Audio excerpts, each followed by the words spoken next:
All right, cool. Hey everyone, welcome to the Violin Shop. I feel like I've met most of you at this point. I think we hadn't met before tonight, we've met now.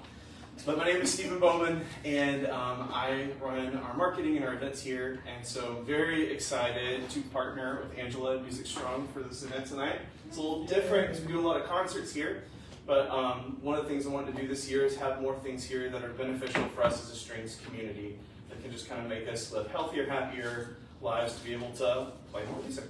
A little bit of housekeeping though, if you need the restroom, it is over here to my left, your right. And then if for any reason we needed to leave during the performance, not that anything crazy will happen, just we'll leave through that door, but there is another one back this way. So, go to exits. But I will pass it over to Angela now. Thanks so much for being here. Thanks, Stephen. Awesome. Thanks. Thank you everybody for having me here. If you have not gotten a handout, they're back at the very back of the room. We're going to be going off of that somewhat. For everybody who was able to get the survey, I put out a survey, and Stephen put out the survey, just to find out, like, what are we dealing with, right, as string players? And string players, I'm a flute player, full honesty. I'm not a string player. That's okay, because... We forgive you. Thank you. Like, we're all a little neurotic in our own fashion, right? We do this, you do this. Neither one of those are natural positions, right? And we do them for hours a day, for decades. And we wonder why things hurt. And then it becomes this whole thing about, well, why does something hurt? Well, it shouldn't be a why. It's a posture that we take during, we play this instrument that we love, and we forget that it's not kind of a natural posture to take, right? And you think about it, we don't really think about it, but that's why I asked how many hours a day do you play, and that's why I wrote it down here. These are not small amounts of hours. We're talking 15 to 20 hours a week, 5 to 7 days a week, 6 days, 10 hours a day, 4 to 6 days a week. That's a lot of hours. That's not a hobby. Now, there are a lot of us that are hobbies, and that's totally fine. But what's funny is that when we go to see, not to mess on our medical professionals, but a lot of times they treat us like we're hobbyists, and this is not a career, this is a fun thing we do. This is how we make our living, this is how we enrich the world, right? So when they tell us, well, can you just switch instruments? Could you be a dentist? Like, that's not how that works. No, they need to treat us with that kind of respect. So when you look at those kind of hours, and then you take into account the posture that you play, whether it's violin, viola, mandolin, you're never doing it the opposite side of your body, right? It's always the one side. And have you ever taken the instrument and tried to put it on the other side? Probably not. But if you did, it would feel super weird, right? But isn't it funny that it doesn't feel weird on the opposite side? It's because we've just gotten used to it, right? So at some point, your body compensates by creating muscle imbalances. And those are not necessarily bad. Think of like a baseball pitcher, right? They only pitch with one arm. Is that a bad thing? No. But if their pitching arm goes out, well, they can't play, right? Think of us the same way. You can't just switch to the opposite. I can't just switch flute to left hand. It doesn't work that way. You can't switch violin or viola to the opposite side. It doesn't work that way, right? So it's very important for us to make sure we keep those muscle imbalances kind of in check. We want to make sure that the muscle imbalances that we have created are serving us, right? That they don't get so far out of balance that we can't play, that they cause pain or they cause injury or they cause an imbalance so much that something is pulling and it's weak and they're just too out of balance, right? You need to increase the strength and endurance of those muscles that you need to play, but you don't need to get so out of balance that you can't function, and we get overuse injuries, that's what happens when you play only in one way and we don't actually strengthen the muscles that we need to play. Because a lot of times, at least it was when I was going through music school, they kind of just thought, well, like, the more you play, the stronger you're going to get. Well, and that's how you can also develop overuse injuries, right? It's not really a balanced approach. So that's really what we're going to get into today, right? So we're not going to be getting into finger positions. We're not going to get any of that. That is all on y'all. Y'all know what you're talking about. I'm going to be talking about the body and how it works and to make you strong, healthy, and happy, and less pain so you can play longer with more endurance. Because nobody wants their career to be ended before they want it to end, right? Mm-hmm. Exactly. So if you look at the second page, are you currently experiencing pain or injury? And this is out of the people who were able to answer this survey. 75%. Yep, absolutely. And what's funny is anytime I've given one of these presentations, whether they're flute, strings, brass, whatever, it's almost 90%. So 75% is a little low. And I'm excited to see that. That's way better than I thought. I'd love to see less than 90%, right? So, and then you see what kind of type of pain you're experiencing. And the reason I put these in here is because I want you guys to be able to notice, hey, it's not just me. If I'm getting shooting pain, if I'm tingling pain, if I'm getting aches or pains or whatever those pains feel like, I'm not alone. We might not talk about it, and we're getting so much better about talking about this stuff, but for a long time, we didn't talk about this. Quick backstory is, like I said, I'm a flute player, but I've had four different playing-related injuries as a direct result of playing an instrument. 2 from flute, 1 from piccolo, 1 from alto flute. Has nothing to do with the weight of the instrument. I mean, a piccolo injury, really? Yes, because I went from 0 hours a day to cramming on an instrument like this. Imagine what that does to your body when you are so super focused and you want this job more than anything, and you're one of 150 people for one job, and you're just, for 4 hours a day, I got muscle spasms in my back, I couldn't straighten my arms, and basically, the short version was, and this is after I'd torn a muscle in my back, I'd developed tendonitis, I'd done all these things.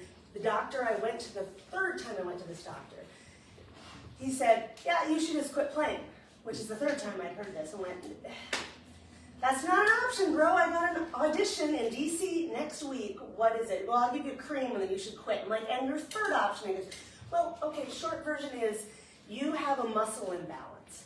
And it's from here to here because you have been doing too much of this.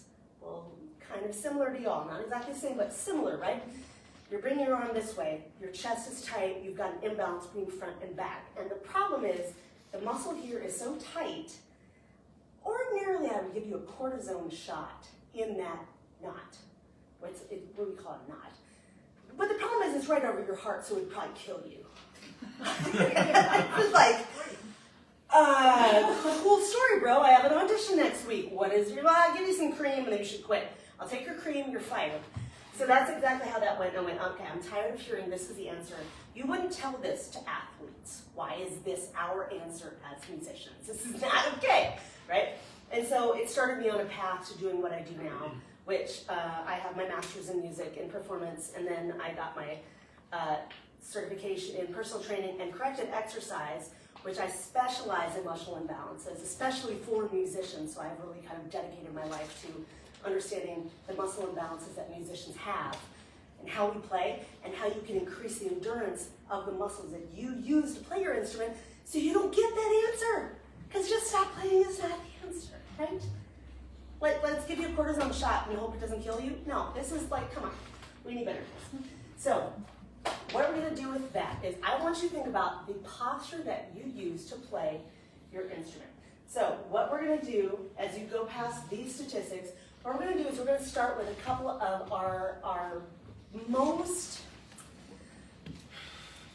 the areas that tend to bother us the most, at least based off the survey that I've gotten and the feedback I've gotten. And what we're going to do at the very end of this is we're going to have a little master class if anybody wants to come up and do a one-on-one. We're going to turn off the Facebook so nobody gets, you don't get your 10 minutes of fame if you don't want that. But we're going to start with the neck, and we're going to start with the shoulder, and we're going to go from there. Okay? So if anybody has anything before we get started with that, and you're like, please talk about this immediately, we can do that right now. Right? No? Well, I do have a question. Yes, absolutely. You know, there are no muscles in the fingers. They are Bingo. controlled by the forearm. 100%. And you haven't said anything about forearms. Yet. Okay. Yet. I'm so glad you brought that up. That's Thank my you. favorite thing. You're right. There are muscles in the forearm, but or in the fingers, but they're so small. They're not what we use to play the instrument. No. So, who has dealt with tendonitis or carpal tunnel syndrome? Correct. Yes. I don't want to tell anybody not to go see a hand surgeon, because a lot of time a hand surgeon will tell you what you don't need, and they're not going to tell you to get surgery unless you absolutely need it. And all the ones that I have talked to, and I have a lot of them that are actually former musicians, what they will tell you, the muscles in your forearms, as you were alluding to, the muscles of your forearms turn to tendons here, right? When those muscles get overused and tight, those tendons swell. They compress what's called the carpal tunnel, which is right here. You have 2 of them. Congrats, we all have carpal tunnel, not carpal tunnel syndrome, right? So when those tendons swell, they can cause compression in the carpal tunnel, which can cause numbness, tingling, pain, all kinds of not fun things. One of my favorite implements, and I brought it with me, I'm gonna give it to you first, is an arm aid. And that implement is used to help you massage your forearms. It's not the fix, it's the start. Because you want to keep the muscles of your forearms loose, you want to keep them supple, you want to keep them uninflamed. That's not the right word, but you know what I mean, right? So then we're going to follow that up with stretches, and then we're going to follow that up with strengthening so we increase that endurance. So we're absolutely going to get to that. Okay, thank you. And I think we should start with that first, actually, because you brought it up. If we're okay with that. So, this is the arm aid, and they're not paying me to be here. It's just my favorite implement ever. This device was originally devised for rock climbers. And then I asked them, well, have you ever thought about musicians? And they went, well, no. I'm like, well, why not? Because we do this, or you know, whatever. They're like, well, yeah, actually, okay. So what you're going to use, and I'm going to pass this around so you guys can try it. You use this, and you can adjust the width of it to match the width of your forearm. I have these guys right here. There's several different variations. They all come in the bag. But I like this one because it's just easier to see. Your goal here is we're going to talk about the muscles of your forearm. So you have several different muscles in your forearm. And if you take your thumb and you go right on that meaty portion right here, a lot of times you're going to find something kind of tender, right? You move around. I want you to find your tender spot, something that rolls, something that clicks, something that maybe doesn't feel so nice, or maybe on the left side, maybe here, down by your elbow. Any of those positions, the whole thing. What you're going to use this device for, and the reason you have a ball is because if you don't have this, you can use a ball instead. I'm going to borrow this chair. Pardon. Your face. Okay, so if you put this on your leg, so I'm going to move it so it matches the width of my forearm. I'm going to put this ball where I've found those tender points, okay? The goal is, have you guys ever had a massage on the forearms? Yeah, it feels great, right? Right. So there was a little rubber band that came with this, and I lost it. I'll be fully transparent. So you usually let it hold you, and you're just going to put gentle pressure, and you're going to roll your arm through that, looking for those tender points, right? Keeping constant pressure. And right in here, so if you've got this meaty portion of your arm right in here, a lot of times points are here. They're in between these bones here. They're here, especially for y'all on your left arm, right? That's going to look like this. You're going to reach through. And you're going to roll, and you're going to find those tender points. When you find a spot, like right there, I want you to hang out and relax on it. Because we want those tender points to calm down. What happens is those points get overactive, right? So those muscles get overactive. And even if you don't find any tender points, even if you have any trigger points, any knots, that's totally okay. You can roll through and you can calm the whole area down. It's going to feel lovely. And even if you don't find any like super points, it's okay. It's still not going to hurt anything. It's going to be okay and feel really nice. And you just want to go slow. You're not like doing this, right? And you really don't want to roll over a bone or over a joint ever. So you can also hit your bicep, and your trigger points in your bicep are if you bend your arm right above that crease of your arm, you're going to find a spot right there. And you can do that with this as well. And you're gonna find this on one side more than the other, I guarantee it, is that right? On the spot right there. So when you flex your arm, you're not gonna feel as much, but when you hold that trigger point and that tender spot and you stretch it out, it feels really nice, but you can also just hold it when you find that spot. And the trigger points on your tricep are gonna be, you've got this little horseshoe, right? They're gonna be right down here. They're not usually way up here, but feel free to use it all the way up if you like, okay? So, looks like this. And you probably wanna make it a little wider because just about everybody's are a little wider. So right in there, and again, you're using that yellow ball. This is where you're trying to get those points in your elbow, above your elbow. Tricep, bicep, right there. If you're right-handed, yeah, okay? And so if you're aiming for your tricep, because your tricep extends your arm, right? You go this way. So when you go this way, so this is flexing, this is stretching, right? So you want to find that spot where it hurts and stretch it. And exhale at the same time, don't hold your breath. Okay. All right, so I'm going to pass it around so you guys can try it. And then what we're going to do after that is I'm going to have everybody do some forearm stretches. Are we okay to start with those? Yeah. Yep. Okay. You are going to need, actually, if everybody wants to use the ball that you have until you get to use this guy, I want you to use that ball and use it against your forearm. And you can take it out of the bag. Just I happen to, they're brand new, so. What you're going to do is you're going to use that You ball. heard that, sorry about that. I just dropped the F-bomb. Oh, you find the spot? Yeah. It's yeah. like, oh. Yeah, I'm sitting here thinking, I don't want to buy that.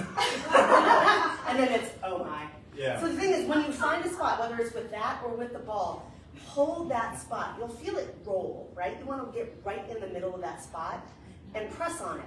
But you don't want to press anymore if it's like your pain point's like between a 1 and a 10, you don't want to go any above a 7 because you're gonna tense up and it's gonna hurt, right? So you want to relax.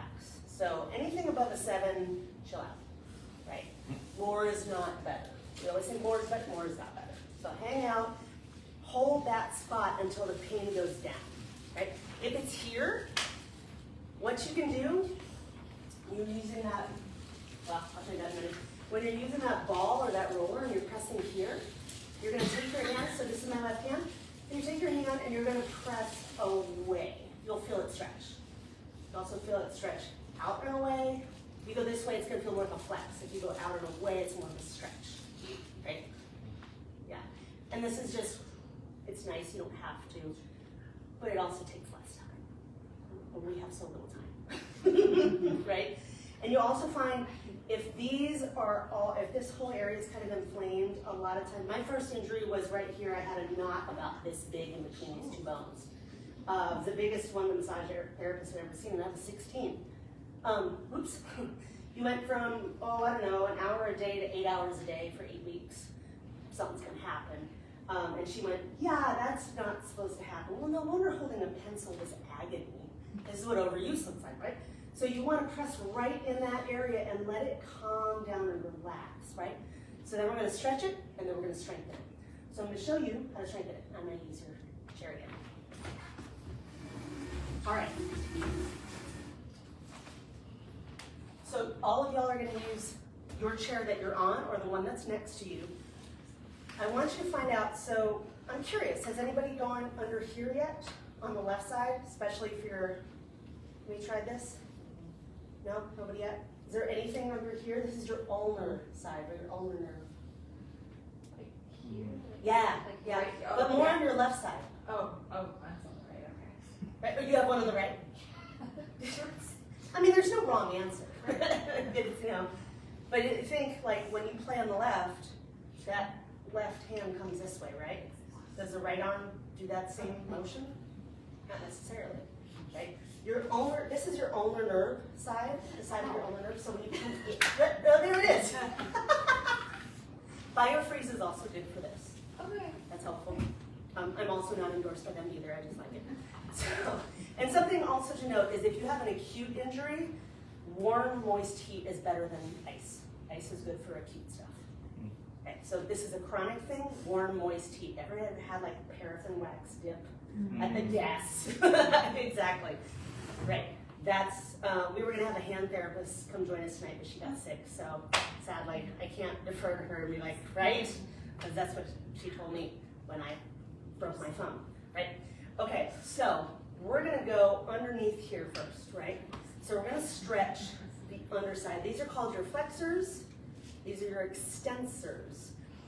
And you wanna do this, you can do this before you play and you can do this after you play. There's not a wrong answer. You're not gonna do this for minutes at a time. We're talking 20 seconds, okay?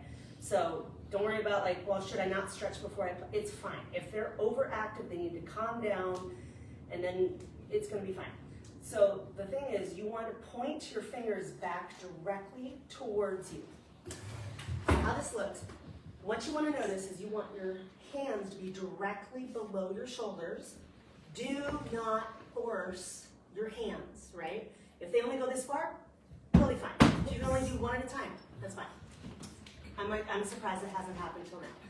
Right? So if you have to push, no, there is no pressure on your hands, right? Fingers go wide. You want to make sure your elbow is straight and directly underneath your shoulder. And then I want you to try to lift your fingertips. It shouldn't be possible. Right? If it's possible, you're cheating. No cheating. Right? And do it for 20 seconds. And don't lock your knees and don't hold your breath. And see how that feels? I got you. So you're going to put your fingertips directly back towards you. And if one hand is tighter than the other, that's fine. Do one at a time. Elbow is directly underneath, your elbow is straight and your hand is directly underneath your shoulder.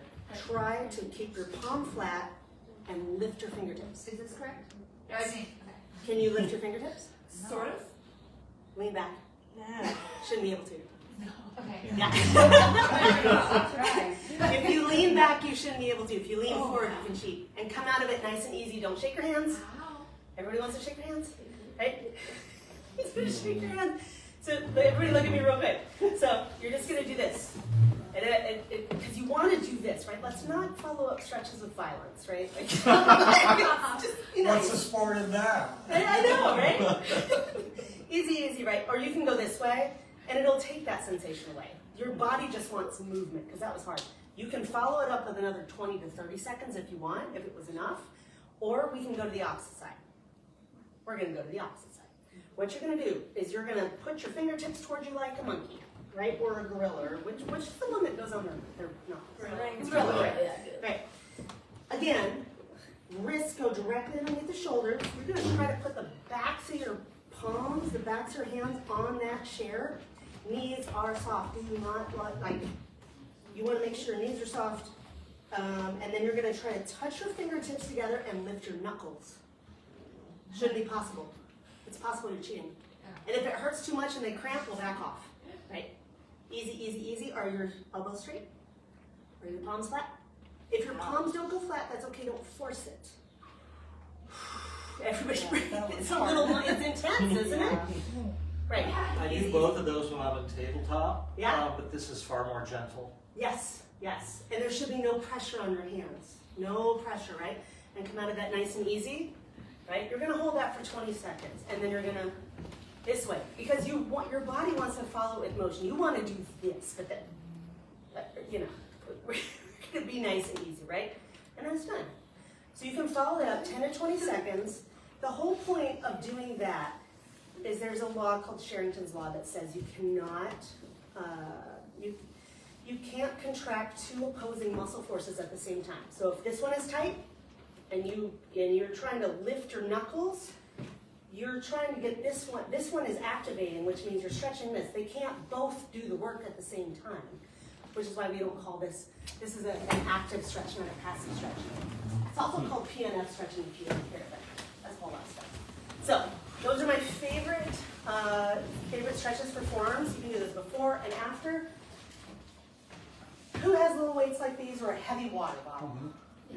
Love a heavy water bottle. I'm just going to keep this actually. So I like to add these barbells or a heavy water bottle or soup can or whatever you got, right? Doing these a couple times a week will actually help strengthen your forearms. And you're gonna see these in PT. I'm sure you've seen this all the time.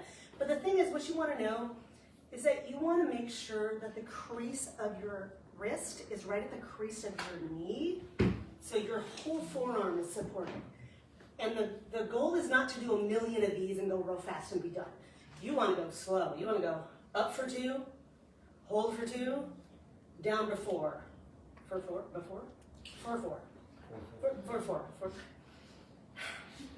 Come on. Yeah. Hold for 2. Come on. Right? So by 8, you're fatigued. Right? It's about time under tension. It's not about doing a million reps. Right? So you could go even slower than that. You can go up here, and if it's not heavy enough, feel free to grab a 10, but my guess is by 8 or 10 or 12, you're not gonna need that. You can also go this way, and you're gonna find that one side or the other is gonna be harder than the other, right?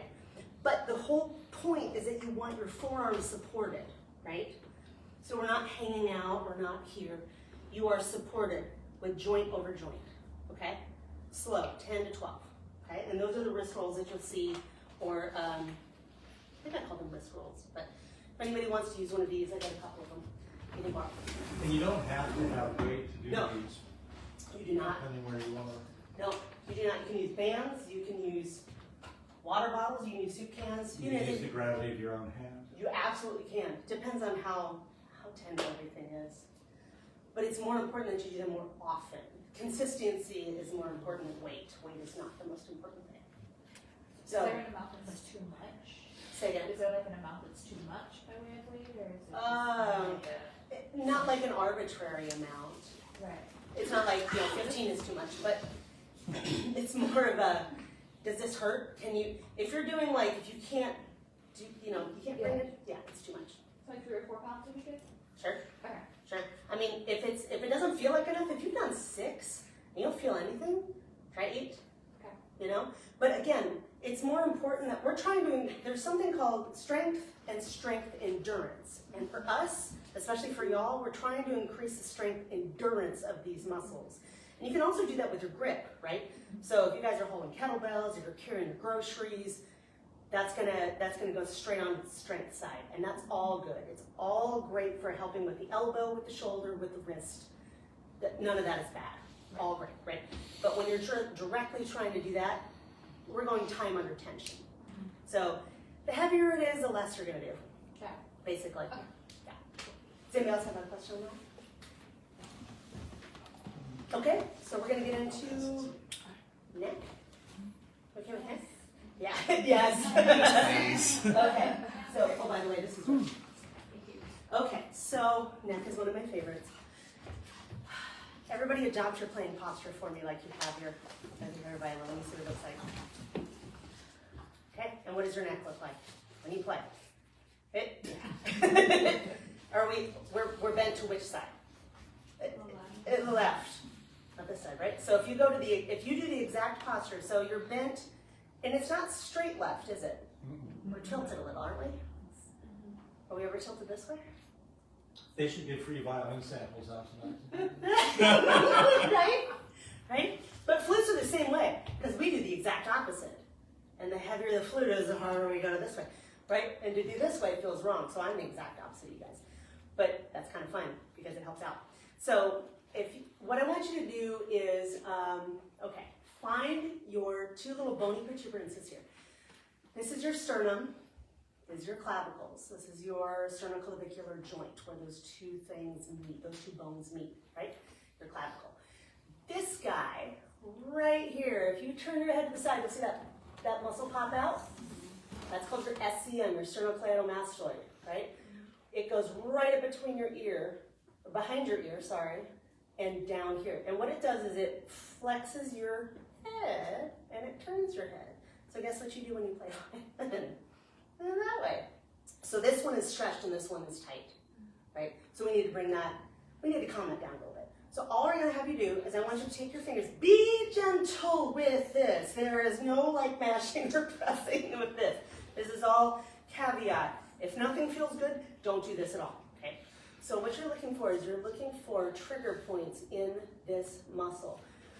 I've found that if you use thumb and this flat part of your finger, you can find those. If you can pinch between, and a lot of times it's easier when you're laying flat, but sometimes if you take these two fingers, and if it's a lot easier if you can like look at a mirror and you push back, you'll find the O right there. You'll find a spot, and a lot of times you'll feel pain right here or in your eyeball. Yeah, it's called referred pain. Anybody else? Found a spot. And you're gonna basically find wherever those spots are. If you don't have any, that's great, okay? But I just want you to be able to find those. And this is one of those that if you can go look in a mirror, be like, well, where is it? Because if you think you're pressing on it and you can't see it, it's a lot harder. Maybe you take out your phone or a mirror and look to see, or your neighbor, right? There's another one right there. Oh, it's a big one. And it hurts all like right here. So if you get headaches, a lot of times it's this guy. Oh, make sure you breathe. So when you're holding on those points, you want to hold it till it gets to about a 0 on a 10 scale. You want to hold it till it goes down. And then we're going to stretch it, okay? And if you don't feel anything, that's totally fine. We're also going to deal with the upper traps here, and we're going to talk about the levators in the back. Does anybody know what this is? So you've seen probably half of it. Looks like a ferricane. This is called a body back buddy. It's its bigger, badder brother. It's got a bunch more knobs and bees. And, and so what I like about this is that you can use this little thing. I'm going to pass it around. You're going to use this. You can also use the ball that you have. And the reason I brought the balls is you can use these in the wall.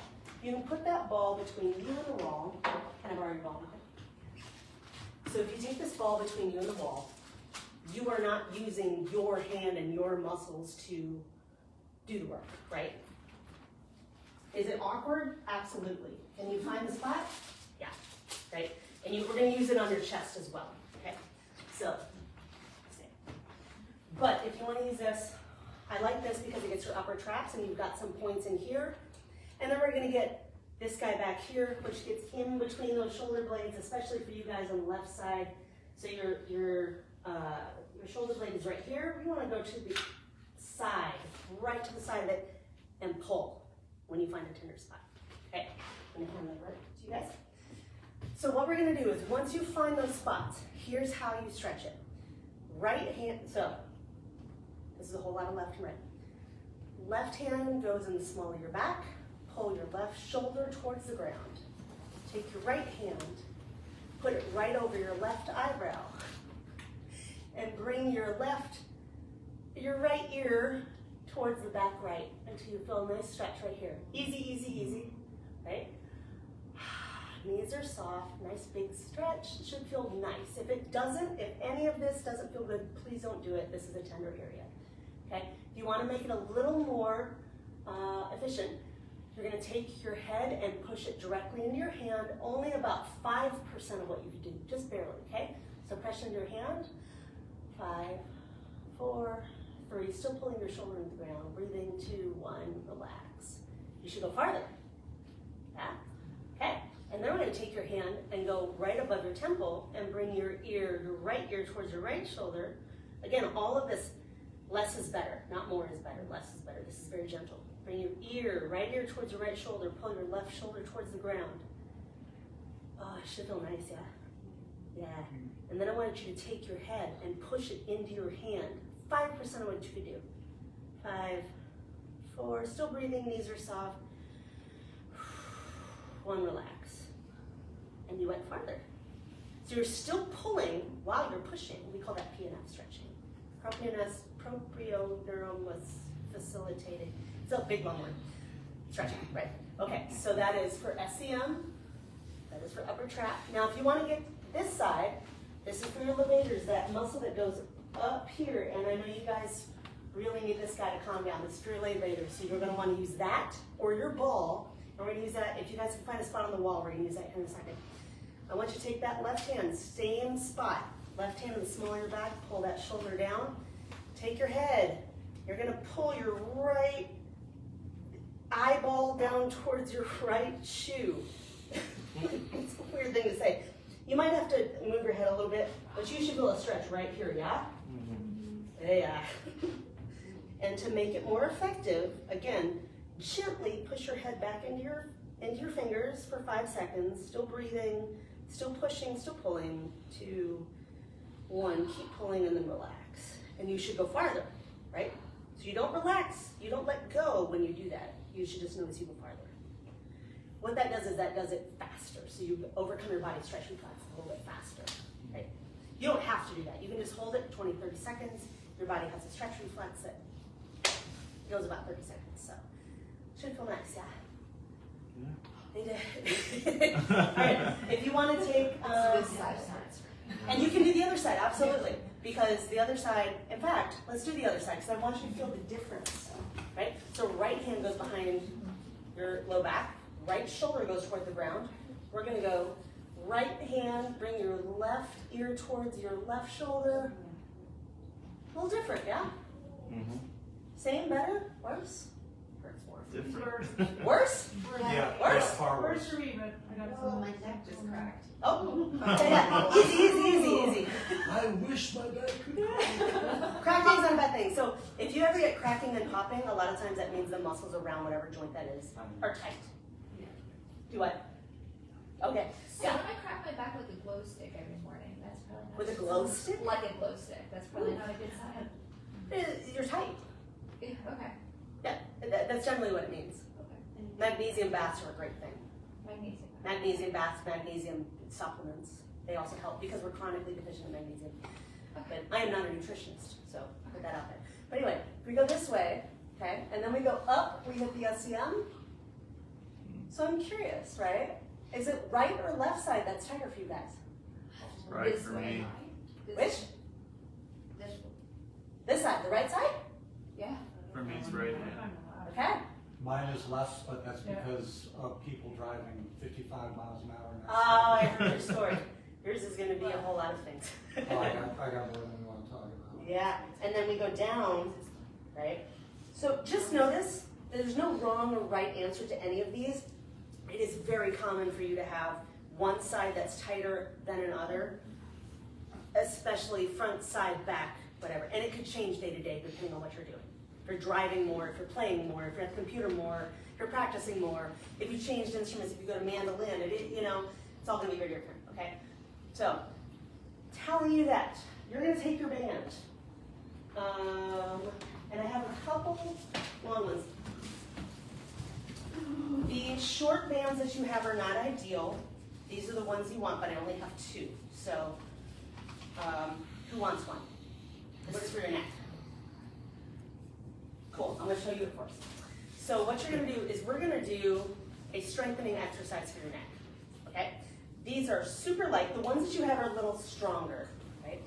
What you're gonna do is you're gonna bring it like above your ears. You're gonna pull this way.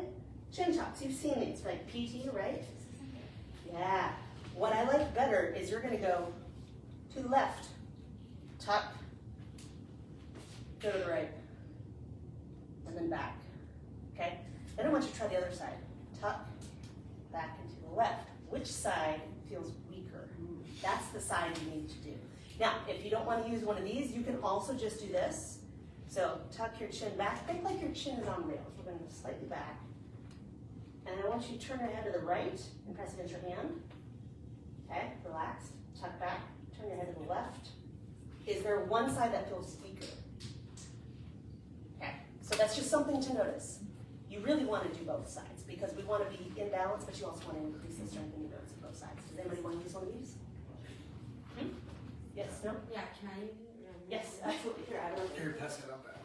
Yeah, anybody else? There you go. That's all right, the ones that you have are for our shoulders that we're about to use. Yeah. Holy crap, we're almost out of time. I barely got to any of it. So that's okay. So we did neck and forearms, and then I really want to get to our shoulders, which is a huge, huge issue for a lot of us, right? Yes. Point to where it hurts. Where does it hurt? Here, here, here. Right, okay. So I want you to take that ball. If you guys can find some wall space, we have a little bit of wall space. I'm gonna show you what you're gonna do with it. The doorways are fairly wide, so they can also kind of work. Yes, yes. You are going to use that ball right in your chest like this. You're going to put that ball against your chest, and I want you to roll across your chest below the bone onto the front of your shoulder, looking for tender spots, and then I want you to get underneath that shoulder blade on the back side, okay? Tell me how it feels. Yeah, and if anybody wants to use a massage gun, I have one of these too. It's still pretty awesome. Or you have that. You do feel like you're talking into a fan, but that's all right. I haven't tried that yet, but where does one find one of these swirly things? Oh, I got it on Amazon. Oh, okay. Yeah. And it's called a It's called a body back buddy. body back buddy. Yeah. It's like the big brother, more bees, of the magazine. I have them in my shop on my website too. Okay. So Body back buddy. body back buddy, and I like it because it's got extra points that you can like dig into. Is anybody finding anything? I know it's not the easiest thing, but if you've got some spots, yes, a lot of times they're going to be for y'all. I mean, they can be on the right or left side. Yeah. Honestly, I want you to do both because if you find a spot, I want you to hold that spot and relax into it. That pain should go down. If it doesn't go down, what you're going to notice is that point is probably weak instead of tight, or it could be tight and weak, but it doesn't mean it needs to be stretched. So a lot of times when something hurts, it doesn't mean it needs to be stretched, if that makes sense. And this puts numbness all the way down my left arm. What? Puts numbness all the way down into my left arm into my hand. I don't doubt it. Are you on? Yep, you might want to press a little less. And that's right in that thoracic outlet area. Has anybody ever had thoracic outlet syndrome? That's not a fun one. Oh good, only me. You've had all of it. Yeah, I have. I have had a lot of things. Yeah. So, has it calmed down? I can see the potential. Yes, yes. Because it can be a whole tender situation, right? Okay, so what you want to do is when we find those tender points, what we want to do is we want to follow those up with stretches. I'm going to show you 2 stretches that are my favorite, follow those up with 2 strengthening ones.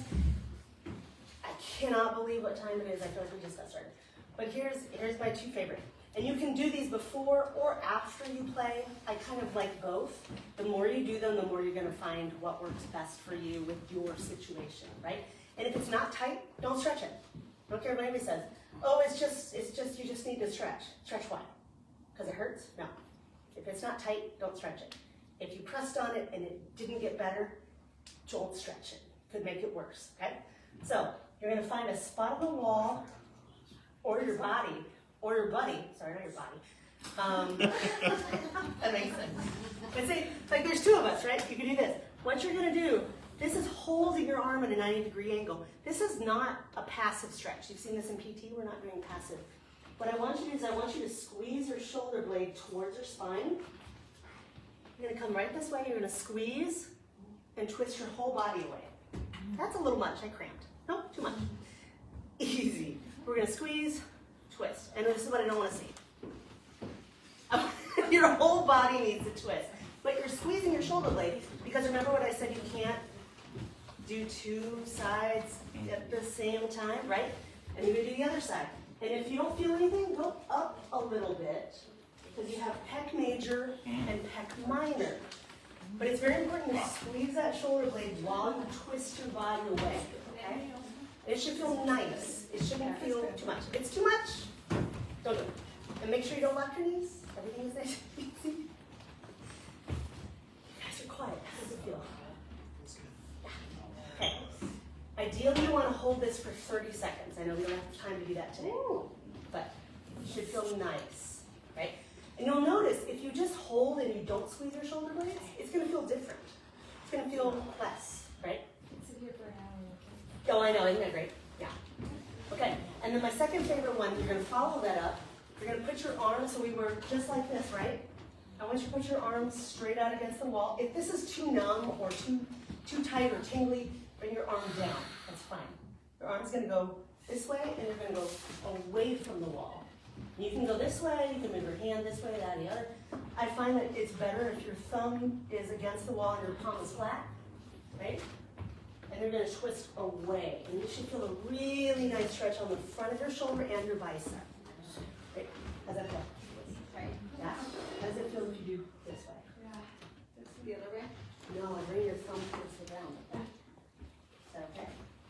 you twist your whole body.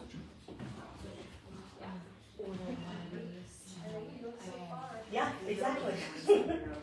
Yep, and with all of these stretches, you want to go 30 seconds, which is a horribly long time when you think about it. But the more you do them, the less you're going to have to. They become maintenance, right? Okay. Excellent. Does that feel okay? Yeah. If it doesn't feel okay, please let me know. Just don't do it. Huh? Yeah, I don't think you can get it. Oh, no, you're totally, the rows went different. All right. Yeah. I don't know. I was just sitting there. Okay, so now we've done all the corrective stuff, and now, so we've relaxed everything that's tight. Now we have to strengthen what's weak. So, I'm looking at it like, but watch us fast. We have a lot of different exercises we can do, and if you look at the, under the shoulder, so we have like dynamic stretches. Not everybody can do these, like, so I know it would be good for you with the teacup drill. Have anybody done the teacup drill? This is the most ridiculous looking. Pretend you have a cup of tea. Don't spill the tea. There's 2 ways to do this. And if it doesn't feel good, again, don't do it. Don't force it is what I want to say. Don't force it. So first one, you're going to come in towards your body. This is a dynamic stretch, by the way. You're going to come in towards your body and out. Keep that palm flat, up around your head and back over. Yeah. How do I get right? How do you say You're going to come in and around and over the top of your head. Now that's one. The other direction goes the other way. And around. I know, they look ridiculous. And there's tea everywhere, right? This is why you do not recommend this with actual tea until you feel really good about it. Can you do it in even slower motion? Yes. So number one, towards your body, around like you're cutting yourself through. That you're gonna have to move. There's no way. This is always sitting down task. Probably not. And then over your head and back. The goal is to keep your palm flat. Mm. I love it. Correct. Right. So then we do nerve flosses, which we'll get into, right? And the other one, so we did this way, right? Okay. The other one is we go towards the face and back and around it. Oh. So that one's okay. All right. So then we have nerve flosses, right? So where did you feel the tingles? Were they Right here. middle? Yeah, like carpal tunnel business. Yeah. Well, which fingers? These fingers? These ones. These ones. Okay. So we're gonna come out. Is that enough? I feel tingles. Yeah, exactly. Okay, so there's variations of these nerve flosses. And again, I'm not a PT, so I refer out to my PT people. But here's how you can progress these. We start here, and then we want, the nerve goes from here to your fingers, right? So you can go down. That's too much. You can go this way. It's not enough, you do both. Not enough, come out, back. Do more. See what I mean? You're just trying to, we're not doing these quickly. I did this quickly for example. But the whole point is we go down and out and come back. We're just trying to make the nerve move. And if that's too much, just go to where you feel the tingles and then stop. That's far enough. Right? Here, back. Oof, that's enough for me. Right? Now, if you feel in the pinky, I want to see your best superhero face. It's the dumbest thing, right? But can you do it? Nope. No. You did this one. See, complicated movements, it takes too much time. That's fair. That's I fair. can't even come close. So we do an okay, and then bring your fingers under your chin. There we go. Here. Yeah. Sorry. So it's basically this move is for the ulnar nerve, which is these guys, which is probably going to be harder on the left side. What's wrong with you? That you'll feel like the tingles, right? Watch. The point is not to stretch and do awful things. The whole point is to like make the nerves glide. Nerves like to move. They don't like to be stuck. Right? Okay. I got sidetracked. Where are we talking about? Teacup, nerve flosses, right. Okay, so the strengthening activation exercise that I want to show you guys. These are my favorites, and there's several that you can do. If we have more wall space, I'm not going to mess up your beautiful artwork. But you have some like, you can do wall slides. Not everybody can do these because not everybody has the right range of motion. But after you've done these, right, follow those up with leaning back against the wall, pressing your elbows into the wall and up and back. And if you can't do it, that's totally fine. We have other ones. Okay, they're not for everybody and they're not for all of time, right? This is another one of my favorites. I call them prone tees. Has everybody seen the statue of Jesus in Brazil? Yes. I want everybody here to look like Jesus. Now, Brendan, he's like this, but I want your palms flat this way, right? Your feet are hip-width apart. Actually, put your arms down first. Because this is the part that most people don't get. Put your fingers in your hip joint and push your butt back. Are your knees locked or not? They shouldn't be. You should be able to lift your toes. Yeah. Okay, so now all the weight's on your heels, right? Now drop your fingers in front of you. Your back did not hunch, did it? Why?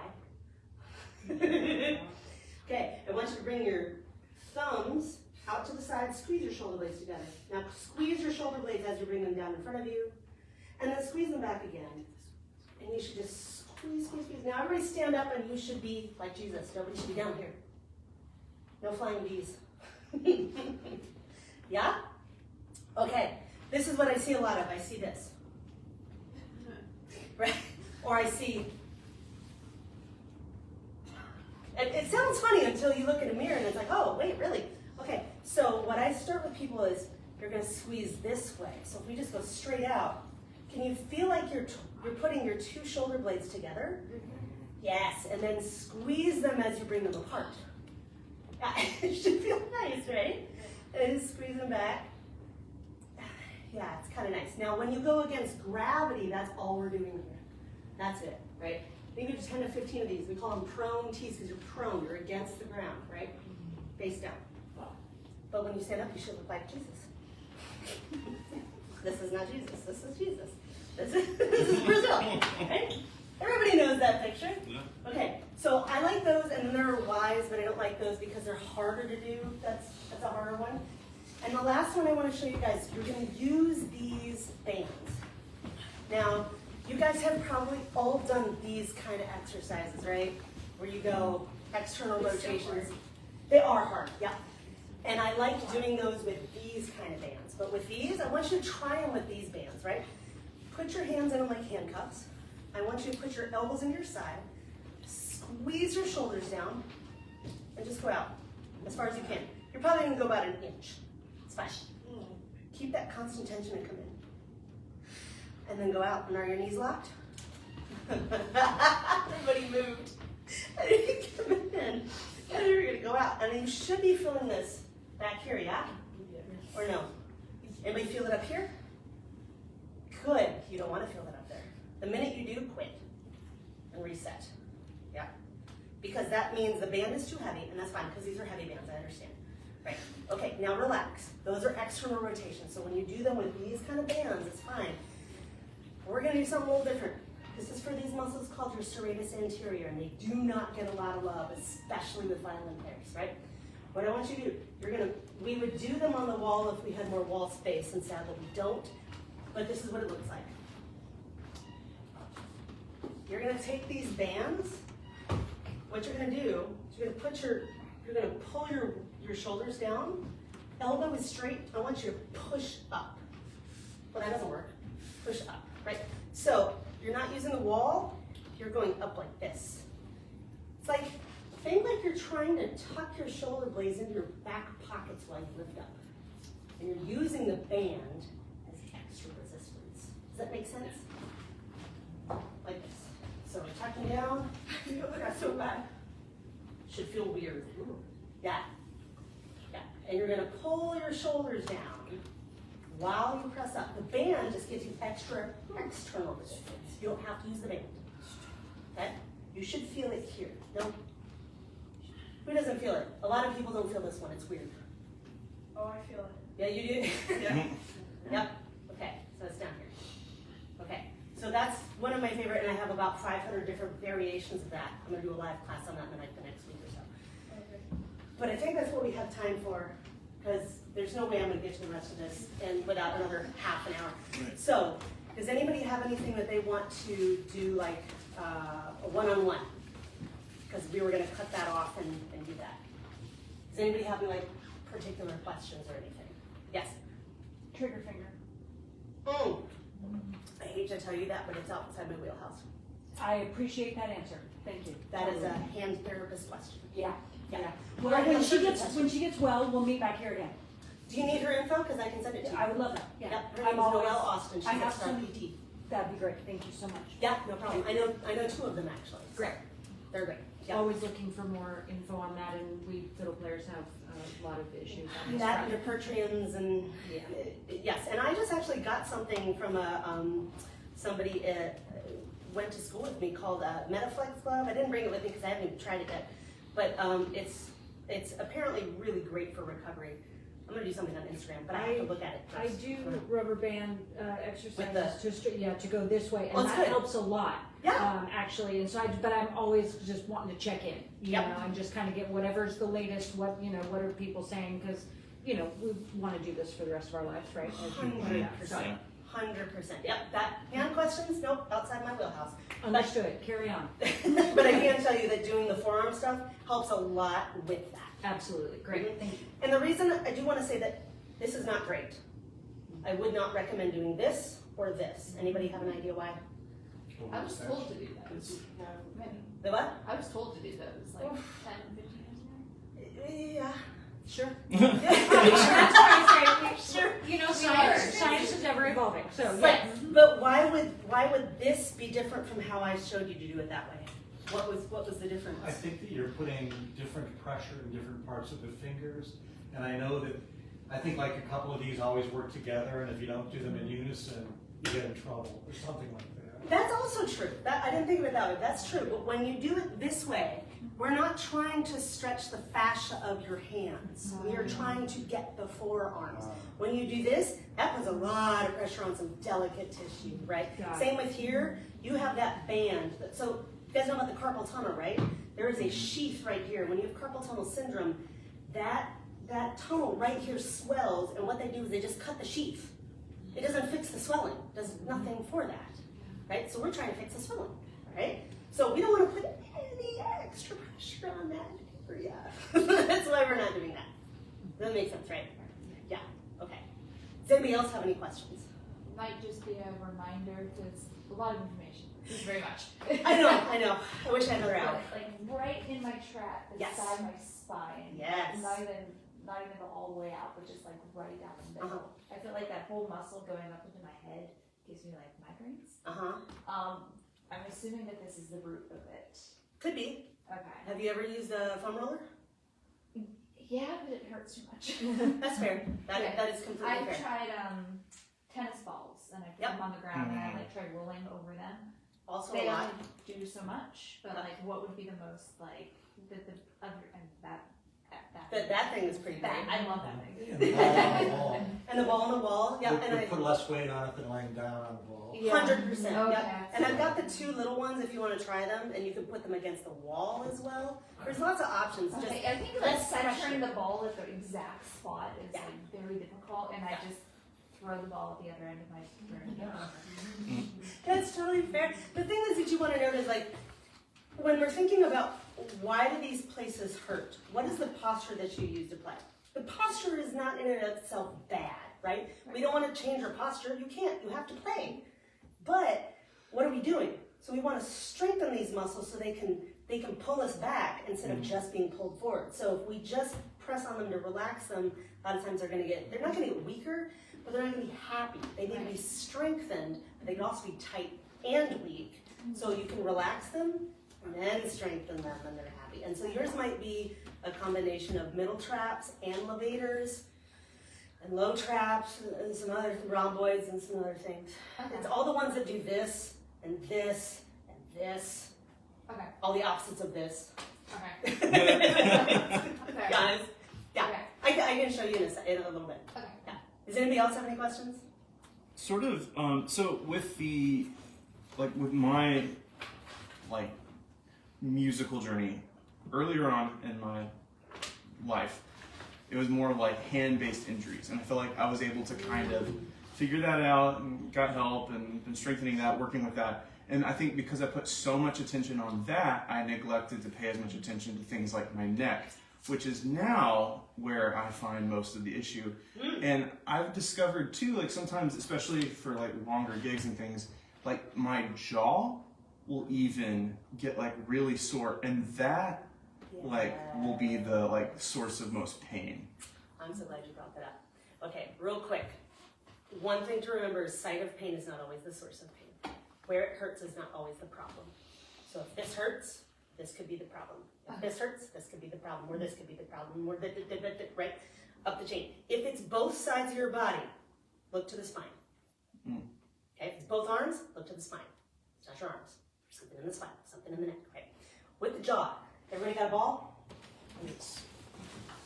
Why don't you try this real quick? Your masseter is one of the strongest muscles in your body. So I want you to find the big flat muscle. You put your fingers on your jaw right here, and you do this. You feel it move? Take that ball, touch it. I didn't say mash it, touch it. Okay? Now press it a little bit. Twist it a little bit. Just a little. Now open your jaw. I didn't give you all We call that attack and twist. So it's touch, twist, easy, easy. Right? If it's too much, you need to do this more often. Right? These muscles should not be that tight, especially for string players. But if you are compensating with this muscle for something else in here, that's very common. That is very common. Right? So we can relax this. Let me figure out, well, what's not working the way it should. My guess is it's this guy, right? Because your serratus is being pulled in, but then if it's not, you're gonna let go somewhere. So something has to take up the slack. Usually what hurts is what it's doing too much, if that makes sense. And that's not always I could be wrong. I could definitely be wrong. Yeah. Makes sense. Yeah. For you? Since we were talking about this jar, Yeah. can we talk about the other side? No, yeah, same. Yeah, I was just diagnosed with 2 different forms of TMJ and mastomyalgia and a retrodiscitis. There's a list of diagnoses that's going on over here. Good times. And they said that, like, the force, the vector of force from fiddle, like, going up this way. Oh, yeah. That it all kind of, like, Yeah, here. It's centered here. Yeah, so if you see me doing this, I don't have a jaw, it's fine, just look at my jaw. So, like, what, It's like, fascinating. yeah, so is there anything that, like, What did they tell you to do? there's a very expensive mouth guard that I'm waiting for. You can also try the $3 athletic mouth guards at Walmart, Fair. and then you can trim them down to fix. That might be a way to accentuate the one that you bought, for travel and that kind of stuff. So don't feel in despair because somebody just said a $3 solution, because I've gone through both. Okay. That's super interesting. But if you think about what you just said, the force. In fact, yeah, it was. Why is this doing the work? I mean, it's always, fiddle on this side. Yeah. It's depressing up this way. It is. Because there's something here that could do more work and this could do less. Right? I'm not saying like I know, but it's there are options. So and it could also be to do with ergonomics. And I have a really great friend who does. Is anybody familiar with body mapping? Her name is Lee Pearson. She does a whole lot of stuff with that, which helps with. Oh, I have all this extra here, and this isn't working. So I did the strength part. She does the mapping part. It works really well. Of course, she's in Massachusetts. She's not here, but I know it's not really helpful. But again, site of pain, not source of pain. Why is this doing the work? Yes, there's force. I'm sorry, I did that wrong. Which way? Right side? So it's this jaw that's clicking, this side of my jaw that's clicking. That's fascinating. Yeah. I would look at your neck. Huh? I would look at strengthening the neck on both sides, like we did with the twist and the tucks. And there's another one that I really like. If you're laying flat, I didn't want anybody to lay flat on the floor. But if you lay flat on the floor and you tuck your chin back, and then you try to lift your head as one unit, you can only move about this far. There is a muscle called your longus colli. It goes along the front side of your spine. That's weak in just about everybody. And especially with us, it's going to be weak on one side versus the other. Although us, it's more the SCMs because they do this. but that could be something to try, right? You can also do it with who's got the goofy bands, the yellow ones. Right. You can do this on the ground. So if we did the twist, I would do yours to the other side, which is probably gonna feel weird to go to the left, right? You can also do these on the ground and go back, right? So now you're going against gravity and a band. I would try that. And I would also look at this whole area, because my guess is that the weak point is the one that hurts. It's the weak link in the chain. Why is it having to do more? Because something else gave out, potentially. Or it's just not doing enough. So my guess is it might be in here. Maybe. So that's a really great question. I want to talk to you about that. Yes? Do you think that tension in general, though, in holding your position is also an issue? Issue how? I mean, it's necessary. Absolutely. And so I'm wondering, though, if holding the same position for long periods of time Sure. and gritting your teeth, that kind of thing, in terms of just it's the same thing like grinding your teeth at night, the kinds of things. Could that also be a factor in, you've talked about when we're doing our stretches and doing our strengthening, having soft knees, and that kind of thing.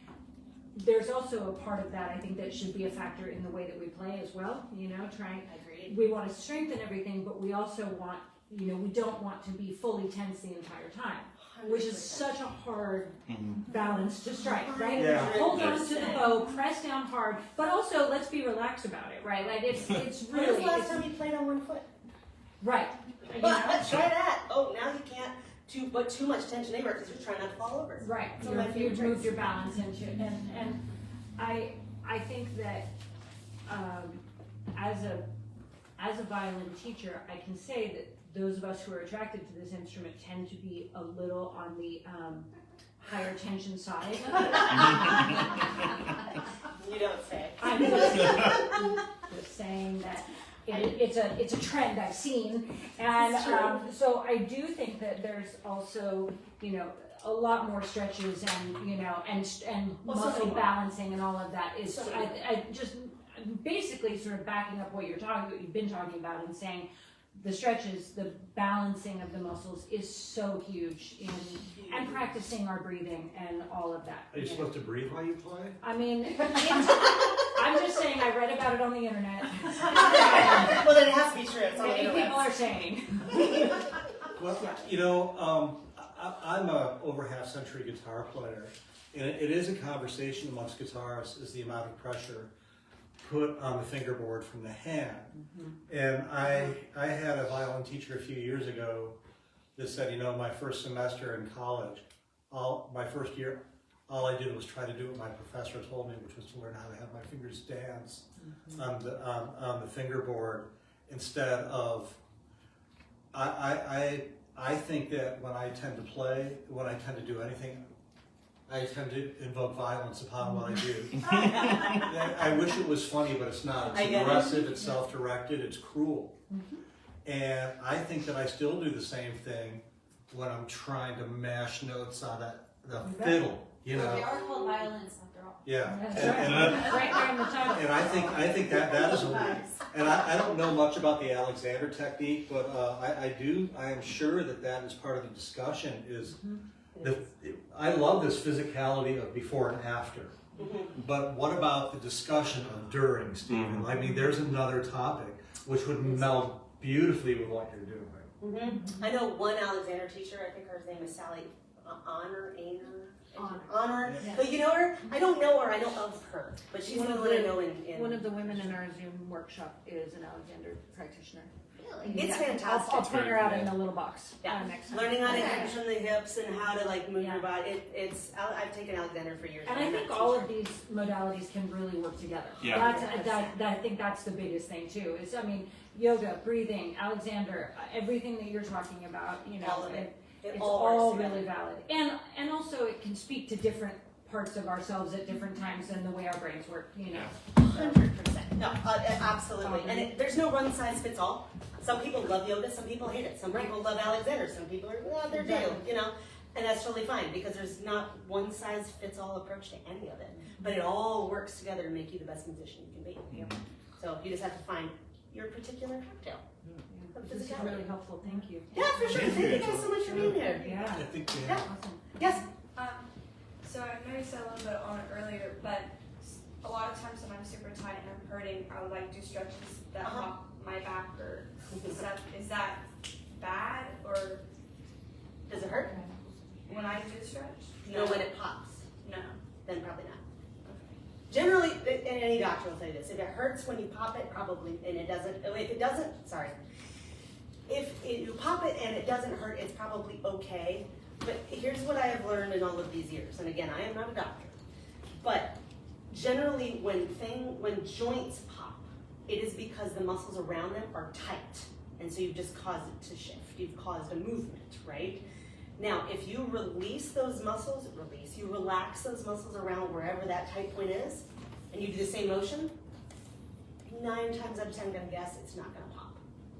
So it's just you've got a tightness there, which means there's an imbalance between something from, it depends on where it is in your back. More than likely, chest and shoulders are tight, upper back is weak, right? Because did this feel good when you come back? It feels good, right? Well, you can't just force muscles to strengthen. If they're being inhibited by really tight muscles, that's why we did this first. You have to calm them down and get them to chill out so these have a chance to kick on because they've been, quote, inhibited, right? So you do this and you do a whole lot more strengthening in your back. And we also have some foam rollers if you want to try them. And you like foam roll your upper back every day. It's going to feel amazing. But after a while, you're going to notice you're not going to be popping and creaking and stuff as much, right? There is a certain point of maintenance. But, I mean, because you're not just going to stop playing, things are going to keep doing, right? They're going to do what they do. But, yeah, that's what I'm finding. If it hurts, that's a bigger problem. Yeah. Anybody else have a question? You guys have been great. Awesome. Thank you so much. Thank you guys so much. And could you maybe just share about some of the resources that you have available, either through you, your book, things like that, if people want to follow up with more? Oh, absolutely. So I have some of my book. I wrote a book. It's called Musician's Essential Exercises. It's over there. I also have a Music Strong is my business, and I have a membership, which I took 15 years of all the workouts I've done with a bunch of musicians, and I have put them in one spot. So we have workouts for your neck. We have workouts. Yesterday I did one for the neck, shoulder, and upper back. We have traction for the hips, for the low back. We have core exercises. We have instrument-specific workouts, long and short. We have all kinds of stuff. And then I do online personal training as well. So I'm here in Nashville. I'm local. Come find me. That's all. Excellent. Thank you so much. Thank you. Thank you guys.